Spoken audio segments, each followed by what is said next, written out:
Welcome to Bridge Atlantic, where we get to know the people behind the creative industries. We're your hosts, music web designer Ross Barber-Smith, owner of Electric Kiwi, where we create awesome custom websites for bands, artists, and musicians. And I'm singer, songwriter, and multi-instrumentalist, Marcio Novelli. If you'd like to be a part of my new solo album, please visit marcionovelli.com/pledge. This week, we are excited to welcome Welsh voice actor and impressionist Scheiffer to the show. Scheiffer's a man of many voices, and he's been taking the internet by storm with his Game of Thrones and The Walking Dead impression videos going viral, to name just a few. He's racked up over 4 million views and 60,000 subscribers on YouTube, and recently appeared on the Jimmy Kimmel show. So we're excited to talk to the man behind the voices and hear the advice he'd offer to fellow voice actors and creatives in general. Hi, Scheiffer. How's it going, guys? Thank you very much for having me. Oh, thanks for coming on the show. You are most welcome. Your videos have been everywhere on Facebook, so it's like as soon as I saw some of your videos, like, we need to talk to this guy. Yeah. It's been absolutely crazy over the last few weeks. I think last night a video went viral as well. That would make it the 5th viral video in 5 weeks, which has just been crazy. Mind blown. Okay, let's get a little awkward before we talk about all this amazing stuff that's going on for you. Why don't you tell us 3 things about yourself that everyone should know? 3 things about myself that everybody should know. Anything. Okay, so I'm a voice actor by trade. Impressions was always something that was secondary. That's just suddenly become a primary function of what I do now. I've worked with some big names in the industry in voice acting, but nobody knows, and I quite like that. I like the enigmaticness of being a voice actor. Another 2 things that people should know. I'm not that much of an interesting person, really. I'm quite your favorite food. My favorite food would have to be pub grub. So steak. With chips and peppercorn sauce. That is my ultimate food. And then maybe a third one can be something that nobody really knows. It's maybe a little secret. So your deepest, darkest secret, yeah. Deepest, darkest secrets. I'm a huge gaming nerd. Big time. It takes up most of my... huge. I'm into every form of genre, video game, strategy, FPS, but I'm hugely obsessed with gaming. And not a lot of people know that. I mean, I'll play... I'm the guy who gets the headphones on and nice. He's playing like a modern warfare kind of FPS, and I'm directing people where to fire, and I really get into it with this kind of Hollywood-esque talk over the microphone. I'm that guy. I would love to play like Halo on Xbox Live with you. Yeah. There's a lot of... Do you do your fire? Do you do your impressions like when you're playing with people saying. and taking them by surprise? They're like, wait, hang on, am I playing with Jon Snow? Am I playing with Stewie Griffin? Like, what's going on here? Yeah, I mean, it's definitely something that pops up a lot. So a lot of people suggest that a lot to me as well. They're like, when you're playing, maybe you should put that on the internet. But definitely, it definitely happens all of the time with different impressions just appear in a game. It distracts everyone else from the game. Then they're like, what is going on? What is this? That could be good for your opponents, though. I haven't gamed in a while. I used to do a lot of like you said, FPS is one of my favorites to play when it has a good story, and it's not just shoot 'em up. Halo was one of my favorites for a long time. I just haven't found the time to do that recently, but I want to get back into it. It's such a great stress reliever. Yeah, I find it really therapeutic. I think that's the kind of the balance I find with working in my industry, and then coming back to my hometown and just, if I can't come up with a certain idea to write, to pitch for a day, I'll start gaming. I'll just game all day. I love it, and it's the kind of what I wanted. Where I'm progressing with my career at the moment is going into that voiceover for gaming, and hopefully we'll pick up something nice. But I can't say too much right now. Gosh, come on! This is what this show is all about: breaking the news. I've already told you one. I know you've told. I can't tell you anymore. I love it. So, Scheiffer, I'd love to find out a little bit. I know, obviously, you said voice acting was kind of the main thing for a while, but the impressions have kind of taken over. Probably because they've been so popular. I'd love to maybe find out, when did you first discover that you were good at impressions, and what was the first one you ever did? I think the first time I mean, initially, I think it's every impressionist always starts off doing accents.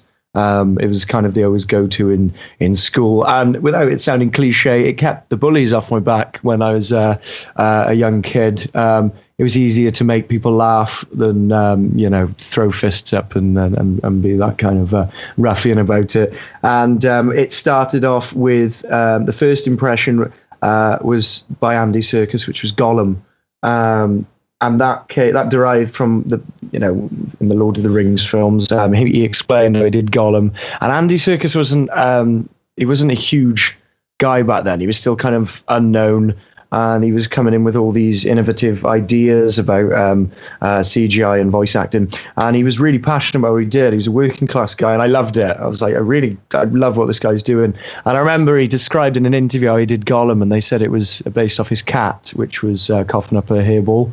And at the time I was like, this is funny, but I since then I've kind of got into it through then, just kind of delved into learning different dialects, and there's different pitches in which voices have done, like nasally, croaky, raspy, and I sort of fell in love with it. It was kind of strange. It was that I was falling in love with how people talk.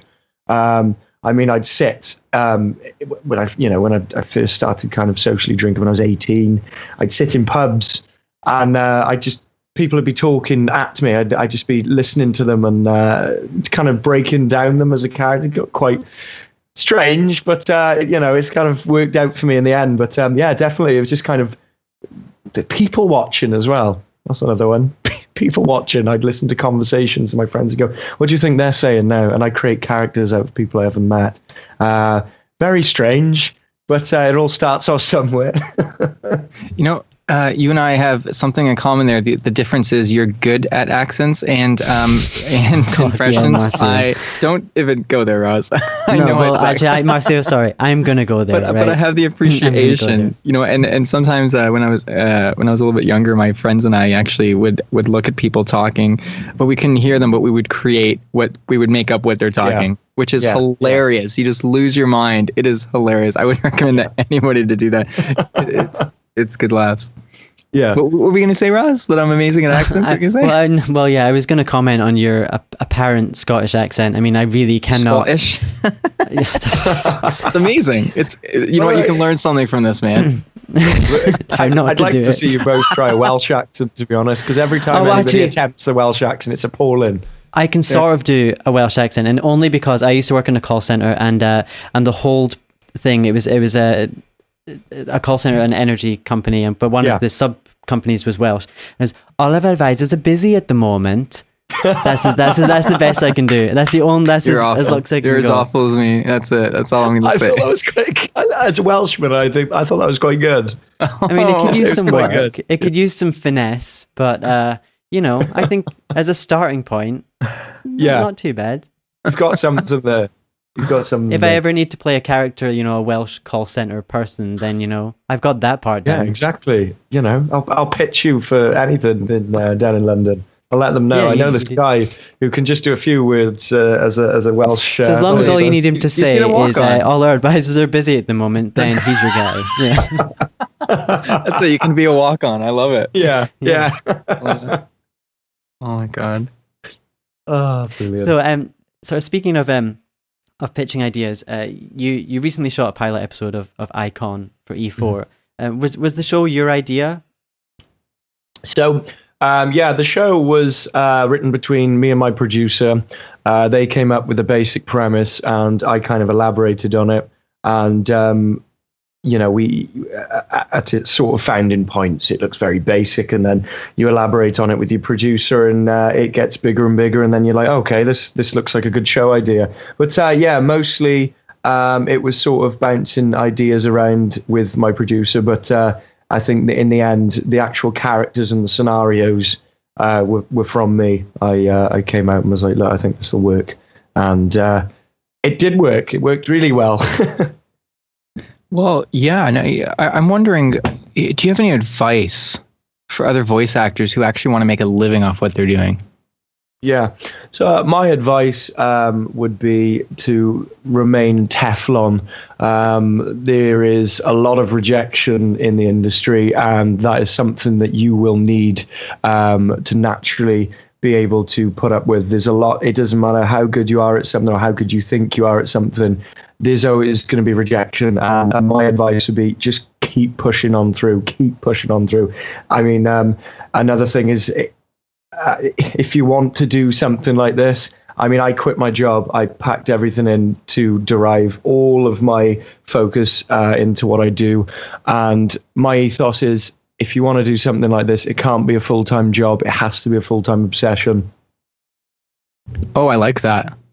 Yeah, I like that a lot. Definitely, yeah, I think we can both relate to that, and a lot of people we've had on the show, I think, can also relate to that. Is that you've kind of got to go all in. It's like if you want to build something that's yours, you have to be really in it, like all the time. So yeah, I think that's definitely important. Which is not always easy at the same time, though. Whether you have other obligations, whether you have other obligations or you have other projects you've committed to, you know, it is difficult. I guess the thing I sometimes struggle with is spreading myself too thin.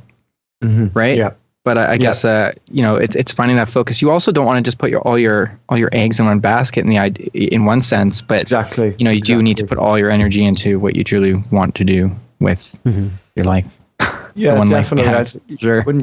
It is definitely something that you have to put you have to sort of sacrifice parts of your life to you know, be in it, as Ross said. But going back to sort of rejection, that's something that people, I'd always say, don't you know, your confidence is going to get knocked a lot. But some of the greatest voice actors and greatest actors, you're looking at 10, 15 years before they even landed their first role. I was very lucky in the sense I'm 24. I came from YouTube and managed to get my own show, which I'm very proud of. And, you know, but that doesn't mean that I've made it and I've got where I've wanted to. You have to keep going. And, you know, there's plenty of shows that or roles I've auditioned for where I've been rejected. And that's something that I just try and encourage people to not lose faith, because something better always comes along, and it always does. I've had times where I've had 4 or 5 months where there's been no work, and I'm like, wow, I think maybe I should try something else. And then all of a sudden you've got, you know, well, the Jimmy Kimmel thing, that was 4 or 5 months of, you know, things were going viral on YouTube, but nothing was happening. This is really quiet. And then I was like, you know, maybe I should put this to bed. Jimmy Kimmel calls up then, I want you on the show. And then that kind of, I think that's where I kind of got the idea of, you know, you just got to keep pushing through and wait it out and just try your best, really. What was that moment like? See, my manager called me up and said, so Jimmy Kimmel wants you on the show. And I was like, my manager, I thought maybe he's got this wrong. Maybe he's like, you know, this isn't, he's got this totally wrong. He doesn't, because he called me up and he went, Jimmy Kimmel. I don't know if you've watched his show. Jimmy Kimmel wants you to come on his show. And he was like, or is it Jimmy Fallon? I don't know, one of them. I was like, oh, which one is it? Probably. But yeah, it was very surreal. And it was even more surreal being on the show, even though it was, you know, it's through a webcam, but it was so, oh God, I just think of it now. It's a lot of goosebumps. And it's the opportunities I've had since then to meet the Game of Thrones cast, most of who I'm very good friends with now, has been amazing. So I'm really massively grateful for that. I was just going to say, it seems like you're humble and very grateful for, you know, the success you've achieved up to this point. And I love that. You know, I think that's so important. There's nothing more unattractive, I think, when someone's not grateful and humble, you know, and it's, I love it. It's I'm straight, you know, just honestly, right. I love that. Yeah. I really do. I think one of the mothers brought me up. well, that's a good thing. She's done a good job. Absolutely. And one of the other things that really impressed me, I think, I mean, this is kind of there was another voice actor on Britain's Got Talent, and people were posting on your Facebook page about, you know, how he apparently like copied your act and all this stuff. But I was really impressed by how you responded and dealt with that, you know, in a very kind of calm way, you know, acknowledging that, you know, nothing is ever 100% original. We all take inspiration from other people, and you know, rather than, you know, trying to tear this guy down, you've kind of I don't know if there is a collaboration on the cards, but there was some talk about, you know, potentially doing something together, which is really nice. I like that, you know, it's that collaboration versus competition kind of thing, which I really like. So I'd maybe like to hear your side of that a little bit more.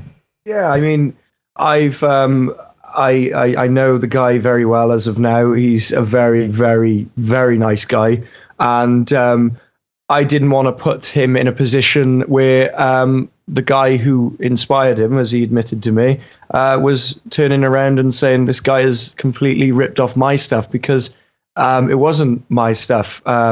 You know, he could have been inspired by the routine of where the impressions were going in the songs or whatnot. I think the argument where people were saying that the kind of playlist of how I'd released the videos, he'd done it the same. But he admitted why. And I was completely humbled by it. I said, why should anyone tear this guy down? He's got on the stage in front of thousands of people doing, you know, voices one after another, which is like doing that. I can't do it now. And I just think it takes a lot of confidence to get up on stage. And I just think there's nothing worse than hateful and derogatory comments towards you, because even I class myself as very thick-skinned, but it's horrible. And I think to be dragged down like that, and it would have looked even worse on me for me to join, because there was other impressionists that he was compared to who didn't handle it like I did and were very spiteful towards him, and that disgusted me. People who are in the industry, who have earned where they are for a reason, think that gives them the right to talk to someone like this. And another thing is, my ethos with things like that is I shake the hand of everyone when I work on set. I shake the hand of runners, I shake the hand of cleaners, because what's to say if I was to completely bring this guy down, in 5 years' time, he's not massive, and then I'm approaching him and saying, "Oh, do you want a collaboration?" And he said, "Well, remember that time you did that?" And I always think like that. You've got to be nice to everyone. You just want to be a good person. You should also just treat everyone equally, right? Of course, definitely. And I just think the way the papers handled it, and it kind of fornicated things, and it made me look bad, and I just felt really bad for the guy. And we have discussed a collab since. It's been a bit quiet because I've been busy, but you know, I'd love to do a collaboration with him, because I think that kind of it shuts everyone up in the end. It kind of stops people. It felt like people were speaking for me, which angered me, but I couldn't say anything. Mm-hmm. It felt like people were going on this guy's videos and kind of getting a lot of attention, where they were going, Schaeffer Bates did this first. And it was annoying for me. And I do appreciate my fans. It's lovely that they support me in that sense, but it does come back on me. And so it'd be nice to collaborate with him now. And it'd just be nice. It'd be refreshing for everyone to see. Look, we're working together. And he's a lovely guy. He's a really genuine guy. Ross says this often. There's room for everyone. There really is. Mm-hmm. You know what I mean? That's correct. And I love the idea of collaboration rather than competition.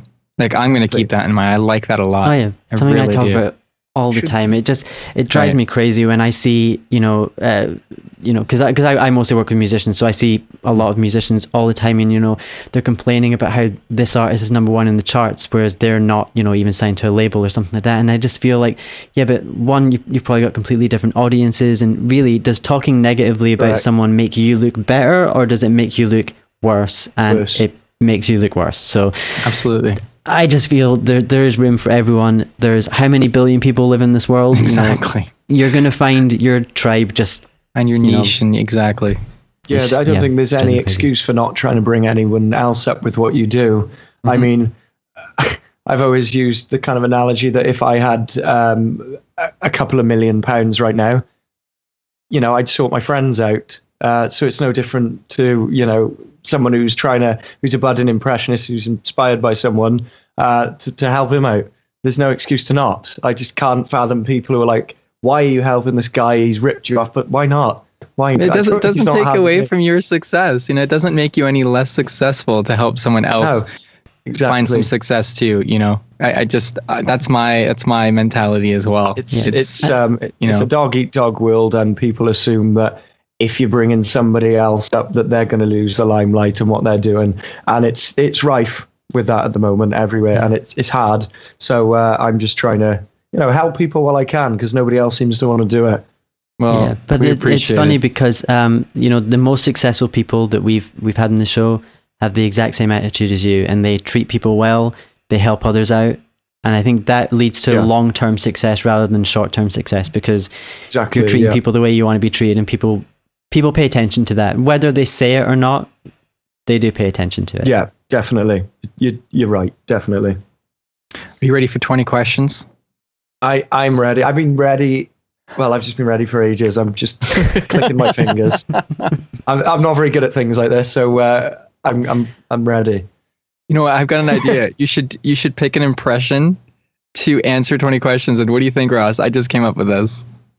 I think it'd be great. It's completely up to you. I don't want to add extra pressure. And I don't want to make you. Yeah, exactly. He's like, I'm nervous. I'm in a Stewie Griffin kind of day today from Family Guy, so I think I'll roll with that. I love it. Cool. All right, let's do this. Coffee or tea? Tea. Meat or veggies? Vegetables. TV or Netflix? Netflix. Twitter or Facebook? Oh, you like that? I like that Twitter. Yoga or yogurt? Cool Whip. Jon Snow or John Malkovich? Jon Snow, definitely. Lord Commander. Breaking Bad or Better Call Saul? Breaking Bad. Seth Rogen or Stewie's creator, Seth MacFarlane? I go with Seth Rogen. Game of Thrones or The Walking Dead? Game of Thrones. All over, baby. Game of Thrones. Talent or attitude? Attitude. Jesse Pinkman or Walter White? Jesse Pinkman. My boy. Star Wars or Star Trek? Star Wars, absolutely. Stewie Griffin or Peter Griffin? Oh, I think I'm going to go with the fat man, Peter Griffin. Yeah. Batman or Superman? I'm going to go with Superman here because I much prefer his powers. Michael Jackson or Michael Bolton? Michael MJ. Let's go with Michael Jackson. Vampires or zombies? Zombies. Captain America or Iron Man? Iron Man. I don't like Captain America. I find he's really snooty and his ideology on things is really silly. Whale or kale? Whale. The big fish in the sea. Bette Midler or the Riddler? The Riddler, definitely. And the final question, keep in mind, Stewie, I love you very much, a lot. Like, truly, maybe when you answer these much. questions. The final question is... I wish I didn't say that. I see where you're going with this, Ross. You're trying to do the flirting here, Okay, I'm ready. Is... Ross or Marcio? Oh, God.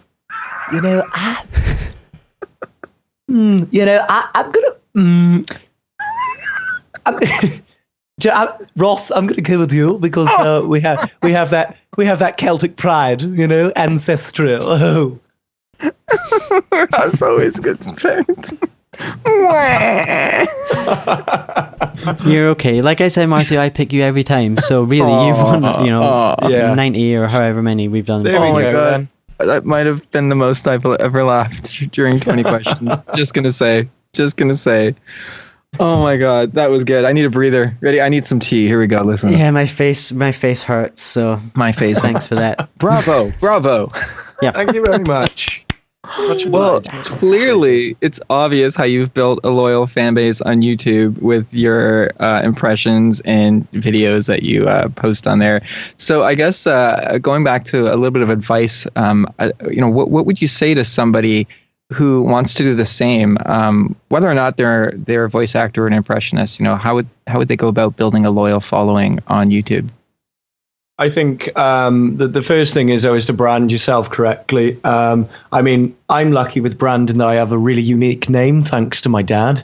So it's kind of, with my name, it's not, I don't think there's any other impressionist called Scheiffer on YouTube. So I'm kind of lucky with that. But in terms of building a fan base, it's always finding your niche, finding what sort of your own kind of series that you can do. I mean, mine that kind of got me my audience on YouTube was Celebrity Miscast, where I miscast celebrities in the wrong movies. So Donald Trump in Lion King, Christopher Walken in Star Wars, and that people loved that because it hadn't been done, and that they can kind of relate to it.